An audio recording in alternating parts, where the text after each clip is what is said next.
there are so many options I don't know about. But Richard has given us so many tools, and it's a playful thing. You're like, okay, well, I'm just going to spin the energy. Okay, I'm just going to add some cards. Okay, I'm just going to, it's playful and it's fun. But maybe there's a different way, because if we're thinking about linearness, that's not the way space is. That's not the way time actually is. We've made constructs of clocks and things like that, but everything. Oh, we're starting right off the bat. Well, if I'm being honest, I had an amazing chat with another instructor and I didn't record it. So I pressed record right at the beginning. I double checked that it says recording. I'll just edit out what doesn't suit. Yeah. Yeah. I just think that talk was before its time. Yeah. And maybe because she said one line and it was really that people will be attracted to your energy.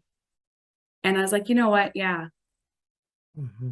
Right. It takes the, I don't know, the push or the strive or I don't know what word I'm trying to think of, but it takes it out of it, right? You just, Right.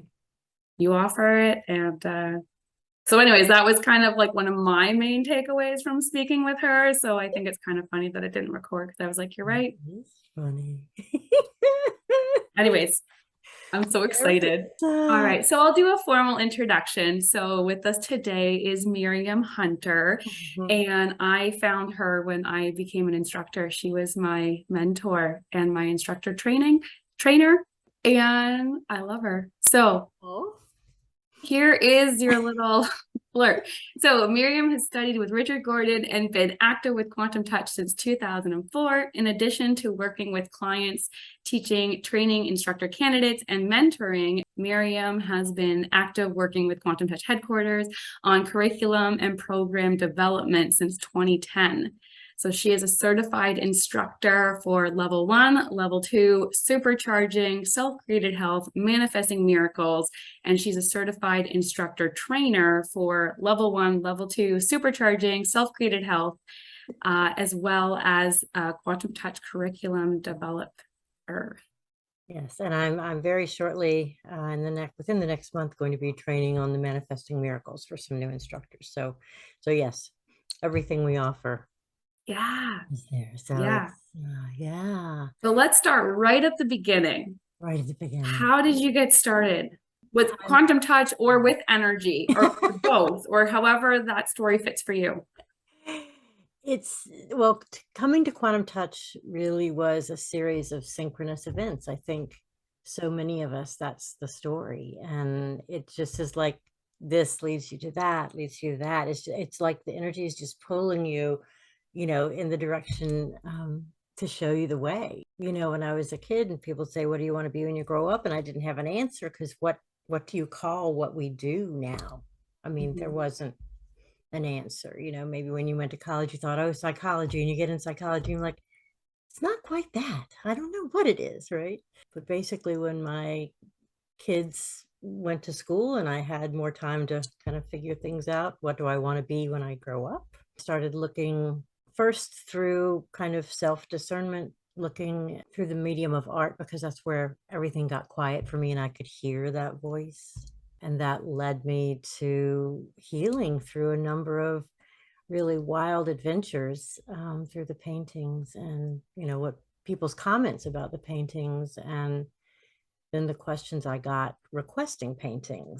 We are often guided not only by what we read and hear, but also what people ask of us, I think. And sometimes that voice of the energy is calling to us through others. If we say, okay, then amazing things show up. And it was shortly after an amazing adventure with a gifted painting that I found Quantum Touch, because my hands were kind of on fire. Can you share the story of that painting? Because I think the specifics, if you can, are really beautiful, because I think it's a good example of how something seemingly simple in our lives can really be so much more. Yes. So I've been painting for a while, just in watercolors, because again, my kids were pretty little, so I just needed the quick, easy cleanup of watercolors. And I had an individual come and ask me for a healing painting.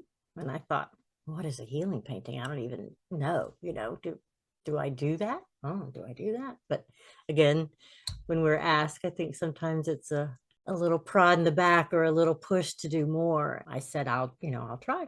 That's all I can do is do my best. So in my paintings, I'd already been asking kind of for the energy and essence. And I know we have a technique in quantum touch now called that, but I, in my own way, had been asking that of the plants or animals that I was putting in my paintings. So this gal who came to ask for a painting had a sister who had been diagnosed with bipolar.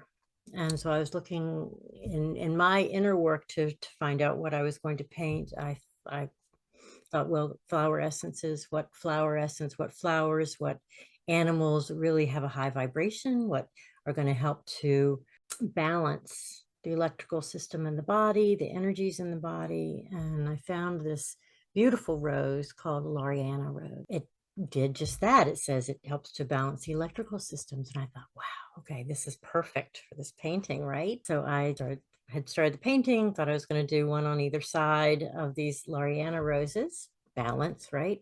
And did one on one side. It was beautiful.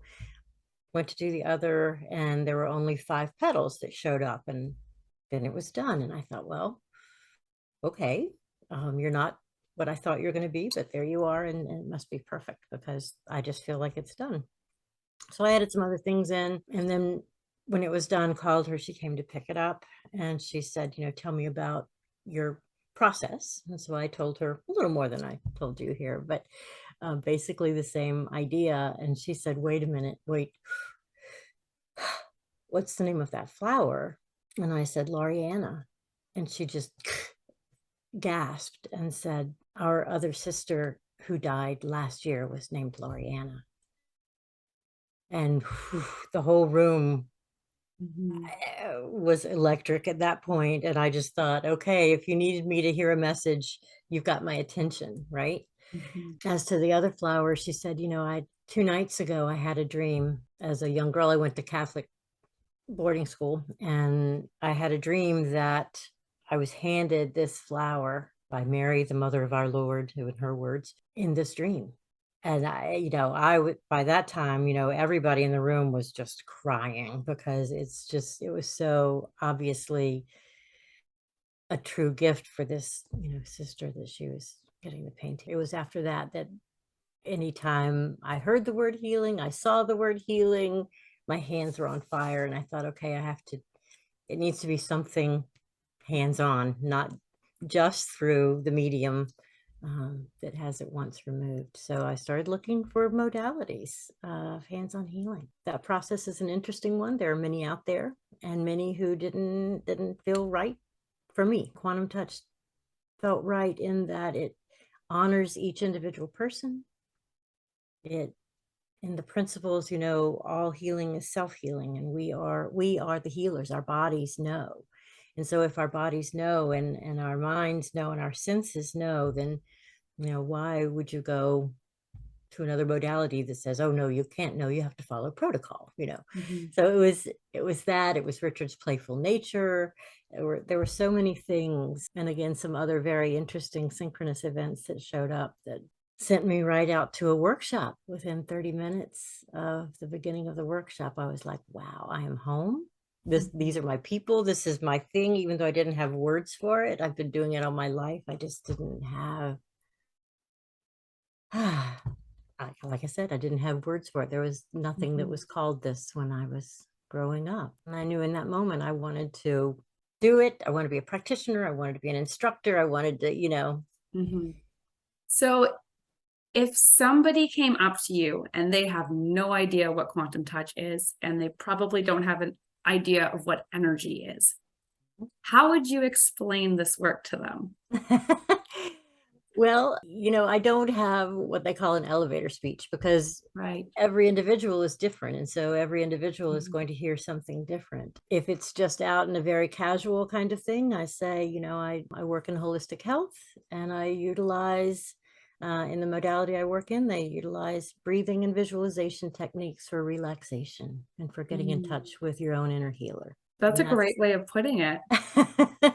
So that's kind of the, the general. So I honestly, I can't remember what I all put in that email. All right, so you went to the workshop and then how did it progress from there? How did you know you wanted to be an instructor and how did it, because I mean, it kind of snowballed. You're one of the main people in the company. I don't like saying it's a company. No, it's an it's a I don't know, it's a gathering of like-minded people, Yeah, right? yeah, but you've played such a main role in developing it and sharing it. I don't know that I saw at that moment, 30 minutes into that first workshop, I didn't see the wheres and the whens and the what ifs and the what alls. I simply knew I needed to be a part of this and as big a part of this as I could be. And I don't mean big in the way of ego. It's just simply, it, it was a major part of my life. And I feel like part of each of our journeys in quantum touch is to bring our own flavor of healing, our own love, and share it. So that it's just, grown since then. I met so many people in 2007. There was a quantum touch event out in California, Nevada, California. Anyway, I met so many people there. That's when I first met in person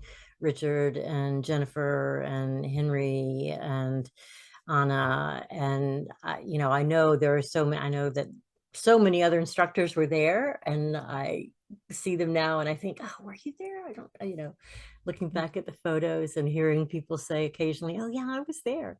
And then there was a time, that was 2007. And then, so there were changes at that point. Quantum Touch had been very much a mom and pop store, kind of, is kind of way I think of it, is very small. And, yes, it was kind of global, but it was still small enough to kind of be a small show. And it's grown. And as it's grown, and when you start growing, there are things that need to be put in place. And so there was some discussion after that about, there are people out there, we don't really have an instructor program. So there are people out there teaching some of the principles and the techniques, but they're also throwing in their own things. And that isn't really quantum touch, is their thing. So how can we make it so that Richard's principles, the ideas, the gift that is quantum touch comes through and is fairly consistent?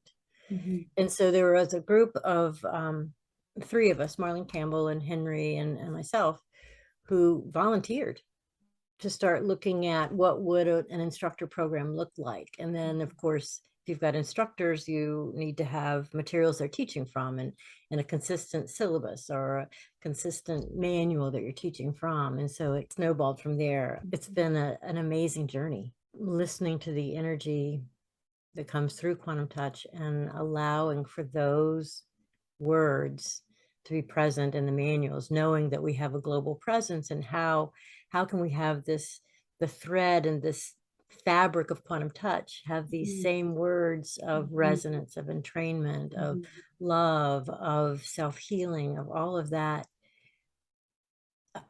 appeal to everyone on a global and beyond scale. So it's an interesting process when Henry and I get together with Richard's words and look at what is the logic of a class and when it breaks and how do you phrase this and that. And that fits really well. So right before we started, I was just thinking, right, Miriam, she always has these phrases that she said and they're like stuck in my head now, which is good.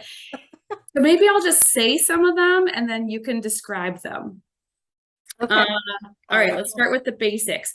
If you're not breathing and sweeping, you're not doing quantum touch. That's true. That's the basis. That's the foundation, right? So a full breath is bringing in the energy, when we're sweeping and utilizing the entirety of all of our resources of our body, of our breath, the energy is going to be amplified, right?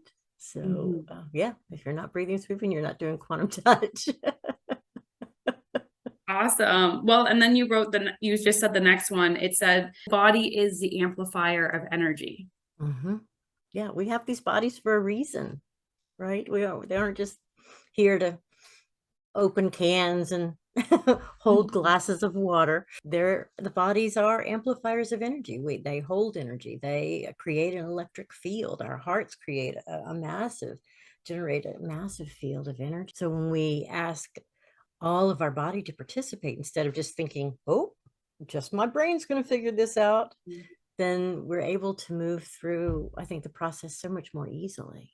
And then that actually leads into the breathing and sweeping, because we're moving our breath through our body, feeling, being present in each part of our body as we move our breath. And then that amplifies the energy. Yeah. It's so simple. It is. And with each new breath, there's more energy there. It's more amplification. There's more. And anytime you get distracted, you can come back to that next breath, right? Which leads into my next question or statement. You're talking about energy. What do you mean by energy? What do I mean by that animating force of life, right? What is it that calls us into this world? What is it that supports us? What is it that, allows us to live? I mean, certainly the breath, oxygen, and things like that, but there is more. There's that intangible that's there, that is always, I think, supporting us and moving us along our path. And that's much greater than just breathing. Yeah, so we're bringing in this life force energy that's always available to us. And then we're not using our own energy. We're acting as a catalyst, to amplify. Awesome. There is another one. All right. Pain or dysfunction occurs when the vibrational frequency is low. Yes, that's true. Isn't that brilliant? So can you talk about pain? What is the purpose of pain? So Richard, and we have this in the manuals, when Richard talks about pain, when we're feeling pain, it's really just a body communication where we're out of alignment, right? If we're totally in alignment, if we are perfectly healthy, there isn't going to be pain. But when we aren't listening, or we're out of alignment, or Richard even says and there's maybe a place that we haven't fully loved ourselves, then there's that cry for help that's maybe buried deep inside. And if we don't listen to that, we don't open to that, then it doesn't get quieter, it gets louder. Body is always trying to communicate where we maybe are out of balance. It sounds very simplistic, but I believe it's true. I mean, I think that in itself is a paradigm shift, right? No longer thinking about pain as the problem, or the symptom is the problem, it needs to be fixed. Right. It's like, oh, that's just my body communicating with me again. And it's simply showing us a location where we can maybe send more love. We can bring in a higher vibration. Usually when there's a pain, we're like, stay away from that. I don't want to feel that, right? And so we avoid that area in our body. But if instead we just simply allow the breath to come in and fill that space, if we allow our love to be present there, it's not that we're going to relive that pain. It's simply going to say, hey, I see you. And whatever you're trying to communicate to me, we can work through this in a very easy way with the breath and with our intention. And that's the beauty of quantum touch, I think. And I mean, that's how I use it on a daily basis with myself.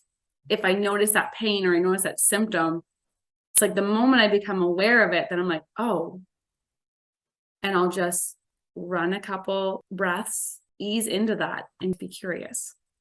The idea, if we go in with curiosity, if we go in with love, if we go in with the breath, it's a gentle opening, and we aren't going in like it's wrong, it's bad, it's, that all has a lot of solidity to it. But if we go in with curiosity, if we go in and just say, hey, what's going on?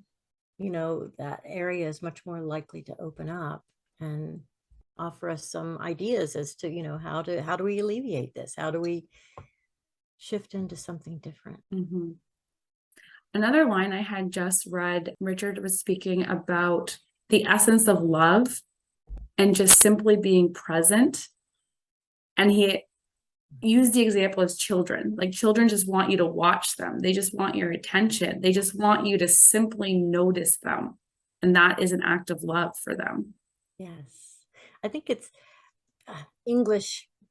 I know there are other languages that have more words, different ways of expressing, but when we hear love, there's so many, I don't know, hallmark trappings or, other kinds of ideas about what love is. Is it that romantic? Is it that puppy love? Is it that, but what if it is simply, as Richard says, being present, honoring that, the energy that you are is valuable. And then he went on to say, a rock doesn't have to be more rock-like. He has some great sayings, doesn't he? Which I think just made, I don't know. You think that would be an easy concept to understand, but you're right. Like, I don't have to be more loving. I'm present and I am love. When you think about an acorn, and it's going to grow into this huge oak tree, but right now it's just an acorn. But it has that potential, right? So when it opens up and starts that process, it's just being what it's supposed to be. And we can all just be. Which I think that leads into letting go of the attachment, right? Like you can look at that acorn and be like, why aren't you a tree? Why aren't you tall? You're supposed to be tall.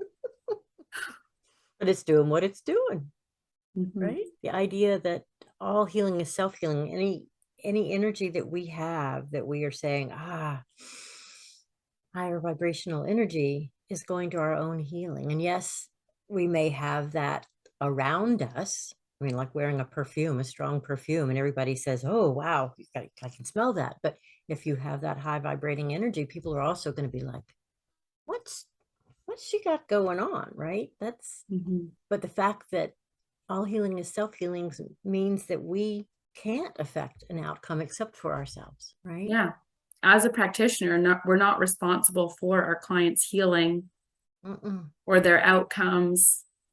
We simply offer that field, which leads me to another line that I always remember from you is offer the energy and observe. That's it. That's the job. That's the job. Because in observing, you're going to see if the person in front of you takes a bigger breath, or they move to get more comfortable, or they blink, or they get teary. And then you can say, tell me about that. Are you noticing something different in your body? Or let's take a deeper breath, honor what's going on. Celebrate the symptoms, Richard says too, right? I find when we covered that was really, I guess, illuminating for me, or just like that celebrating the symptoms. Like no one does that. No one goes to their doctor and the doctor's like, you have high blood pressure. Like that's normally a bad thing. But you'd be like, yes, what the issue is, or whatever it is, right? We never celebrate it, but it's like once we know what the issue is, well, then we can find out how it started. Right. And in quantum touch, we aren't looking at what the issue is, but kind of where in the body have you housed it? Where in the body have you said, no, you need to stay there? And once you find that location, and the body's always giving you signals, right? Then you can offer energy in that space. And the body's going to decide how it's going to utilize that, or if it's going to utilize it today. Or tomorrow or the next day. You shared an analogy once of offering the energy as like giving someone a gift. Yes. Can you explain that one? It's when as practitioners, we've cultivated a high vibrational resonant energy, right? And we can offer it as a gift. And so just like if you were to say, oh, Miriam, I've got this gift for you. And I'd be like, oh, great, B, I'm so excited. And I would open it maybe and go, thanks. And set it aside. I could do that, right? Or you offer me the gift and I say, oh, we're out in public. I'd rather open this in private. I'm going to put it in my bag for now, right? Or I can open the gift and think in my mind, what was she thinking? I don't need this. Next time I go to the thrift store, I'm going to gift it away, So the whole idea of the energy is the same in that we offer the energy as a gift, and the recipient can take the gift and decide not now. The recipient can take the gift and say, I've been wanting one of these. I'm going to use it every day of my life. The recipient can say, absolutely not my thing. Mm-hmm. It's not up to us. It's the recipient, when we're giving a gift. And the same is true of energy.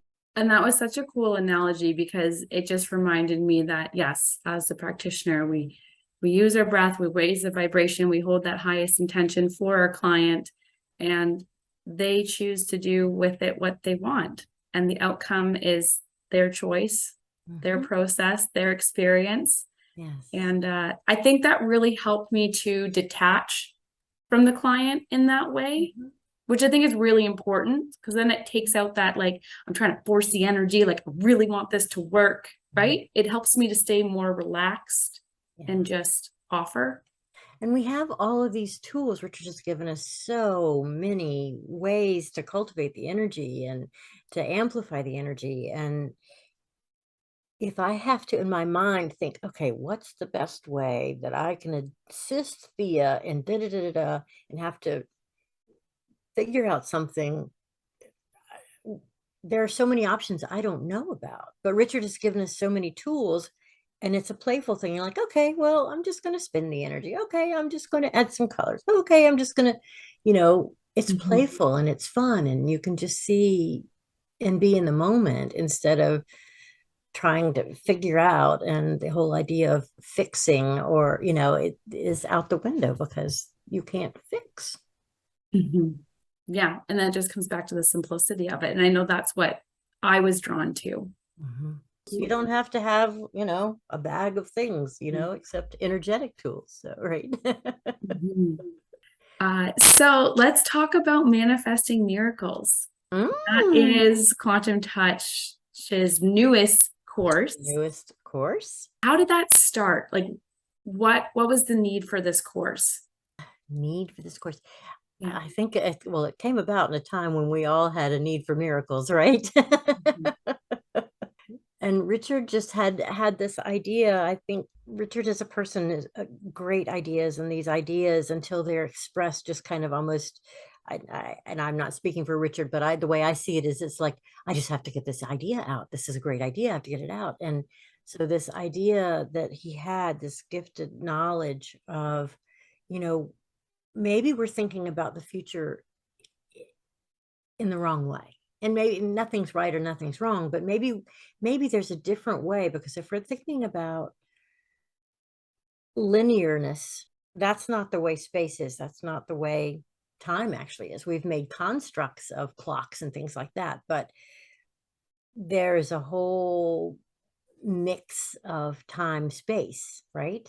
If instead of time being something that we approach, or the future being something we approach, what if the future is already there and all the possible futures are there, just like all of our possible past is there? And what if we're just connecting with a future, and any future is going to have more knowledge, more tools, probably is more happy.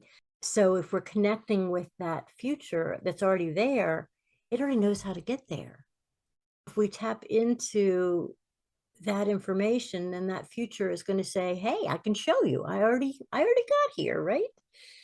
So that idea of all these possible futures, and that, again, this is love. We're talking about that almost, I don't want to say compelling, because it's not that. It is that desire for us to get our jobs done, and job not in the, I'm going to work and I'm making money, but what is our gift to the world that we're here to give, right? And so if that future is already closer to that, then of course it's going to want to help us get there, right? So tapping into that energy is exciting and fun. And there, the class itself has a number of ways to work with that idea and bring it forth. So many fun exercises and ways to play in the energy. And that, again, playful is the way that class is, just like all the other quantum touch. I think that's just the next step, because what I came to Quantum Touch for the desire to be healed. right? I wanted that healing. I wanted to feel that. But I'm like, the purpose of my life is not to heal. Like, I'm not just going to sit here every day and heal, right? Like, at some point, it's like that healing moment. It's almost like you discover what you were doing in your life or the components of your life that just weren't working for you, and you just let them go. But then it's like, then you can bring in what you do want. And now I use the energy just to continue to bring in what I do want, or to realize how important our intentions are and our thoughts. Yes. So let me start thinking about the things I would want and not thinking about the things I don't want. Yeah. I think then that just leads into manifestation, because I don't want to sit here and heal every day. And I'm starting to notice that with clients too. I'm like, at some point, I'm like, you just got to go for it. Like, you're done. You've done the healing part. You figured it out. You just got to go for it. But it affects all aspects of life. It's not just the broken bone. It's not just the physical, quote unquote, physical. It's spiritual. It's emotional. I find before quantum touch, and I remember saying this to my husband, I was like, I don't dream. I wake up, I eat breakfast, get the kids off to daycare, go to work, come home, make supper, put the kids to bed, go to bed, do the same thing. What are we gonna do this weekend? Probably the same thing we did last weekend. Like, I don't know. I didn't dream. I didn't think that far ahead of like, well, what do I want my life to look like? When I learned about quantum touch, and they're like, and match it with an intention. And I'm like, I don't know what my intention is. I guess to be happy. And that's like, what does that mean? And I'm like, What does I don't that mean? know, What just to does be that look happy. like, right? But I never thought that far ahead as to what does that look like? So that was powerful for me. So then we said the idea of retirement, just, I don't know, we didn't understand the idea of retirement. And then we're like, wouldn't it be cool if we just worked part-time for the rest of our lives? We never had to retire because we never felt like we were working. We were just, it was a nice balance between like, we enjoyed what we were doing and we're putting out into the world, and we could have this time for ourselves too. And like, wouldn't it be cool if we could just live for the rest of our lives and we never had to worry about retirement? So that's what started us down this whole, I guess, life change path. And now we live a very, very different lifestyle. But yeah, then I just keep reminding myself, okay, well, what's the dream? Not what's the dream, but where do I want to go? I feel like I can look ahead and I have like, yes, that'd be cool. That'd be cool. Wouldn't that be cool? And I use that phrase because I find it helps me to get over that bump of you're not good enough for that, or that'll never happen for you, or like that self-doubt. If I could just say, wouldn't it be cool if? Well, and tapping into what is the emotion that you want to feel there? You want to feel joyful. You want to feel fulfilled. You want to feel grounded. You want to feel, I don't know, what is the emotion that, so the intention is to, I want to be in a place where I feel secure and safe. Maybe that's the intention. Maybe the intention is I want to walk outside and smell the trees, you know? I want to smell the flowers. I want to have space. I think intention is so much, and that is, intention, attention. We talk about in breathing. And Why feel the emotion? tell me about the biggest decisions in your life. Have they been based on money solely? Have they been based on opportunity solely? Have they been based on They've been based on excitement. okay, and that's Like the wouldn't it be cool if? the And it's wouldn't it like, be oh my cool? gosh, it's happening. That's right. And that's the emotion. And that excitement draws in more excitement, right? Like attracts like. Would that tie into body awareness, right? The attention, like to feel that emotion in your body. Because then when you feel it in your body, then that's another, ooh, that's a great feeling. Wow, I'm excited. That's fun. Ooh, I want to be more excited. Right? Yeah. So when you can feel that emotion, you're really just feeling more aspects of your body, which would help to amplify the energy and raise vibration. And you say, I'm excited about being able to see the kids playing outside, right outside my window. I'm excited about having this fantastic open kitchen so that everybody can help and be in the kitchen and play. And I'm excited about, whatever it is. I know you've just gotten this new new place that you're staying in now. So I feel all these things that you have pulled together to make this just a home.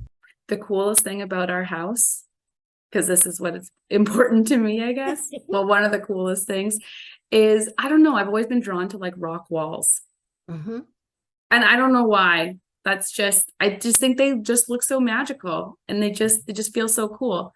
And the flower beds at this house were very overgrown. So once we actually bought it and we came, I was like, wait a minute, the border of that garden, it's a rock wall. I was like, that's what I wanted. I wanted a rock wall. And now that we live here and I've been pulling up the weeds and like unearthing the dirt, like there's a full rock staircase. There's like another border that goes around. We're finding like old rock patio stones kind of thing under, like in behind this big cedar hedge. So we're calling that the secret garden. Every time I'm in the garden pulling out more weeds, there's more rock walls there and rock structures, and it's so cool. And I love that how when you make one step, I just find it when you make one step with the energy says, yes, let me show you more, right? Yeah. Let me show you more. And I mean, that's such a small thing, but it's a big thing to me. Couldn't have planned that. Right? If I bought a house based off a rock wall, it would not have been this one. Like, I mean, there was a lot of other features here that we're in love with too. So We talk about that in manifesting miracles. Wouldn't it be nice? So how do you use these techniques in your life? How do I not use them is probably the easier way.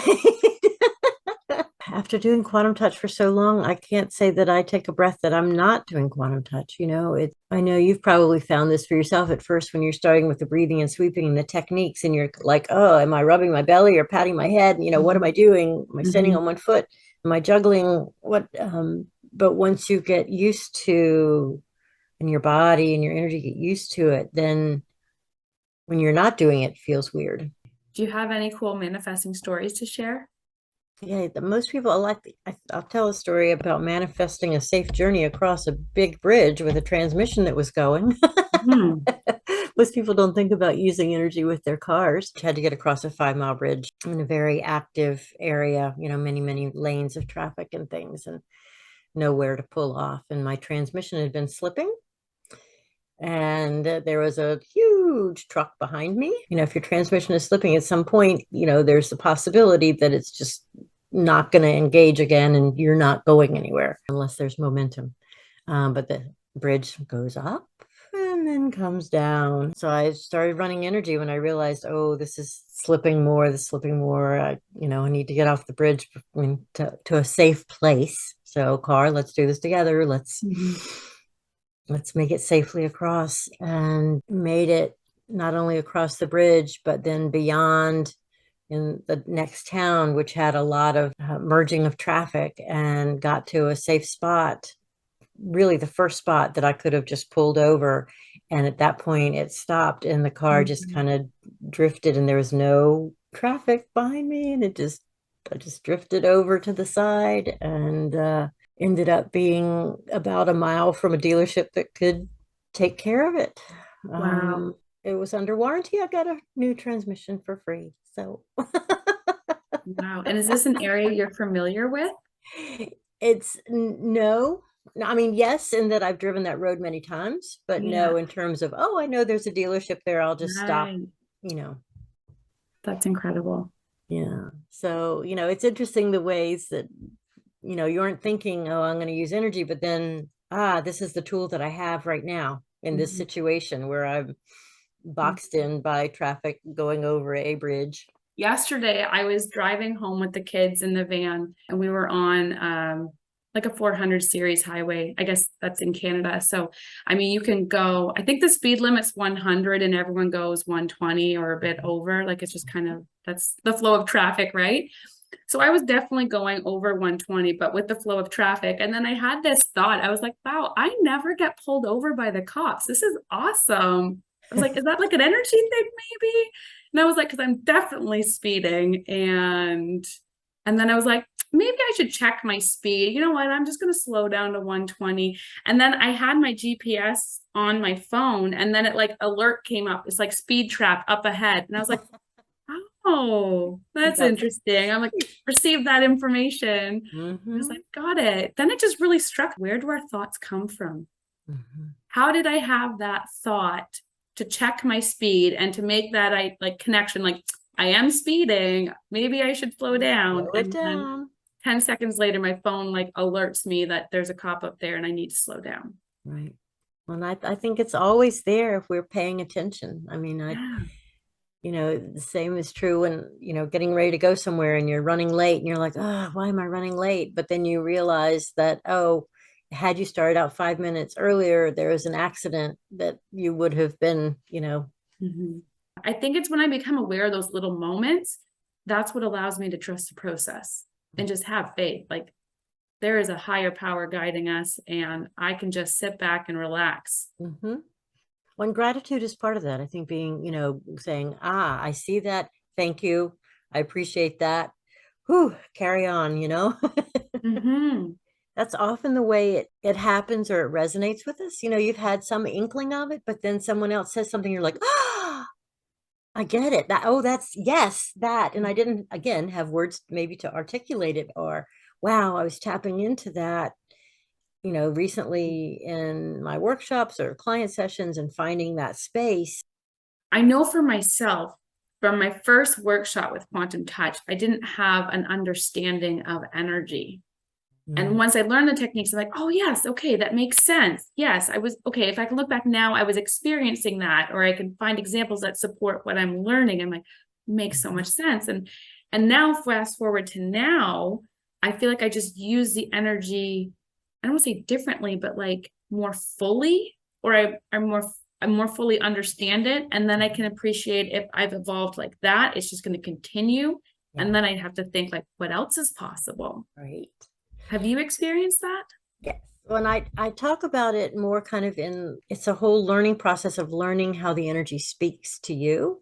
Mm. So just like if you're learning a different language, you recognize, okay, that's the word for car, or that's the word for this, or that's the word for that. But when you're working with energy, we don't have a lot of words or understandings of energy, and each of us comes to energy with different gifts. So if you have a sixth sense of just knowing, or a sixth sense of sensing or smelling or hearing or seeing, then the energy might first speak to you through that sixth sense. Mm. You might have that feeling. If you're a feeler, you might have that feeling of, or that hunch or something like that. But the more that you work with the energy, the more that opens up, the more you begin to trust. Oh, yeah, last time I felt this meant da da da, right? Mhm. So car means car, means, automobile means whatever in the Mhm. in the language of energy. And the more you work with it, the more I think it opens up that language that energy is speaking to you. And then you say, let's do this, or let's Mhm. do that. Or I noticed when the energy shifted. So maybe I need to try a different breathing pattern. Or, Mhm. well, it just got cold here in this spot. Is there a different spot that would be helpful to work? And you Yeah. begin to notice it more, and you begin to act on what you're noticing, and you begin to make choices based on that. And then the energy says, oh, she's paying attention. Let's give her more. So when you're feeling overwhelmed, how would you use the energy to, I guess, bring yourself back to a calm space? Breathing and sweeping. The first, the first, the foremost, the foundation. Just like, Yeah. Yeah, I guess you just breathe and sweep and be like, what is feeling overwhelmed, or mhm. what is causing this feeling? And then I guess you just ask more questions. Because I Right. noticed that. I mean, life doesn't always feel so rosy. And I don't want people to think like this is, I mean, but then it's like, this could be a magical world where everything is rosy.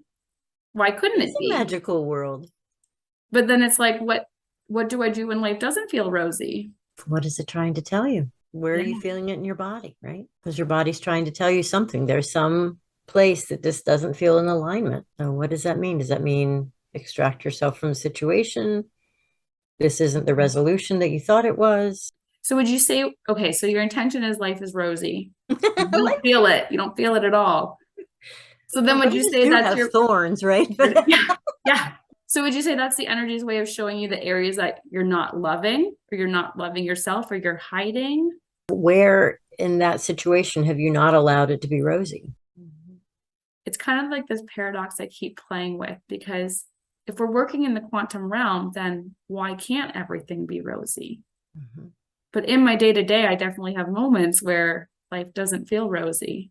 But it's interesting thinking about a student of mine who talks about, okay, so in any given situation, you might have a rose, and it might be, what is the thorn in this situation? What is the thing, the impetus for you to move off of your whatever, your rock or your placement to do something different? What is the bud? What is the exciting thing to happen? So you've got the rose, the situation is this beautiful situation. You've also got this other thing that's coming forward, and you've got this situation that you need to move off of. And sometimes the energy shows us, places where we need to change our thinking, and that might be the thorn. That's, I think, what I'm starting to understand. And earlier, when you were talking of the manifesting miracles, and Richard said there's all these different possible futures, and if it's already happened, then you know how to get there. You can just, I guess, tune into the essence of it. But yeah, you got to start somewhere. I think becoming aware that that moment's not rosy, I think, is something to celebrate, because you're no longer hiding it or denying it. You've acknowledged it, and then you've decided, I don't want to be there. I want to be there. So let me go there. I think that's powerful. We have these uncomfortabilities in our body to make us do something. So then it leads me to think that those unrosy moments or uncomfortable moments, they're not a bad thing. They're a good thing, They're a good because thing. I'm more likely to move if it's uncomfortable than if it's good. Again, it's communicating our body. It's good. It's good. It challenges the way I think. I think that's what I love about this. It's so simple, but moment by moment, it just breaks down a thought that I had, or an idea or a concept. And I'm like, wait a minute, that might have served me in the past, but it no longer serves me. As Miriam would say, I am going to let it go. That's right. My other favorite line that you would say is, worrying is just putting energy into an unwanted outcome. And I remember when you said that, because I was like, darn, I'm a good worrier. Put a lot of energy into that. Why would you want to do that? Send energy toward that poor or unwanted outcome. I know. So now I acknowledge that outcome that I don't want. It no longer serves me. Right. And I put my energy into that thought or that intention. What is that better feeling thought, right? Oh, it feels so much better. Doesn't it? What we think about grows. So if you're thinking about unwanted outcomes, that's going to grow. But if you're thinking about desired outcomes, that's also going to grow, which feels better. I'm starting to enjoy that part. And then just the letting go. I set the intention, I planted the seed. Now I can just let go, have fun, go play with my kids. When it is meant to be, it'll be. When you plant the seed, you set it up for growth, right? You've got the soil, you've got the sun, you've got a little bit of water, seed's ready to grow. You don't check it every 5 minutes to see if it's growing, because that disrupts the growth. I just love how easily they unfold and show the right thing in the right moment. I guess one interesting story, I was working with someone with allergies, just trying to discern where was it in the body that they had housed this issue. And it was an issue with nuts. The shoulder kept hurting. And it was interesting that it was the shoulder that I was just like, okay, well, it's your shoulder. And they were like, why would it be my shoulder? And I said, I don't know why it would be your shoulder. It's your shoulder, right? Your shoulder's bothering you right now when we talk about the nut. And then something came up about, a father issue and something, and it was still in the shoulder. But then somehow the whole idea of, well, if you eat all those nuts, you're going to be sick, was a verbalization the father had made at one point. Wow. And it had stuck with this individual. And they had stuck it in the shoulder. And once they said that, they verbalized what the father had said, the shoulder stopped hurting. And it ended up, they went back to the allergist, and because they had resolved the issue within their own body, the allergist said, well, it looks like all the markers are down. It's just interesting how the file away things, right? And it was this one statement from the father, and maybe more, might have been more, but that one statement was the key stuck in the shoulder. Yeah. And that's why I think everyone should know this work, because how are you supposed to, like, what are the chances that you would have remembered that it was that one comment that somebody had said to you when you were a child, Right. right? Like, And it was just, when we started working and, we talked about it and they yeah, said, oh yeah, well, the shoulder's hurting while we're talking about it. So yeah, we started working on the shoulder and yeah, this memory came up. yeah. And it's Like, just in a logical sense, it makes no sense. makes no sense. And how would you ever have been able to pinpoint that comment, right? So I find it so fascinating in an energetic sense that it just pops up. Mhm. Mhm. But and Very cool. it's, our bodies hold things. So it's interesting to with people to see, where is it? What is it? Why did You know, we do the thought that really is popping up right now is from Joe Dispenza. And he says the body is a record of the past. And I think it's in this moment that I get that, that? because it makes sense. When you think about everything you've ever experienced, you've filtered through Yeah. this vehicle. Yeah. The cells change and such, but memories kind of Yeah. cemented in there don't Yeah. necessarily unless you allow them. Fascinating. Which is why I love this work, because it's so powerful and effective, because really all you're doing is you're being present and bringing breath into your body and allowing yourself to just be, and then noticing what pops up. It's just something that's going to pop up and we can Yeah. breathe through it. We can allow Yeah. it to Yeah. be present. And quantum touch, just in a very basic, simple way, gives you all these tools and all these techniques to just work through it Mhm. and to just be present. Yes. So cool. Well, we are Really coming to our time, Miriam. And thank you so much for joining me. If people want to learn more about you or reach out to you, how can they find you? Email, I can be reached at Miriam at quantumtouch.com or miriamhunter@verizon.net. Phone, I text or messages and things like that too. Okay. And I'll link But all that information below. Awesome. Thanks so much, Miriam. It's always great thank chatting with you. you. Love And spending time with you. yeah, we'll see each other again soon, hopefully. Well, I guess we've never met in person. How can that be? I just, I don't know. I just realized that. I'm like, I feel like I just know you, but yeah. Wow. One of this, I'll say, one of the strangest things about meeting someone after you spent so much time on Zoom is actually seeing their back. Well, now it doesn't have to be weird because I know what your back looks like, but you don't know what my back looks like. Well, I'm already planting a seed for a quantum touch conference. I want to do a Gathering. reunion. I feel like I've Mhm. met so many people through Zoom. Right. I think it's the last one we had was in 2019 before everything. Mm. And I think it's feeling like a time. And whether it's, I don't know. I don't know. I don't know what's gonna look out. Look and let the energy show us. How about that?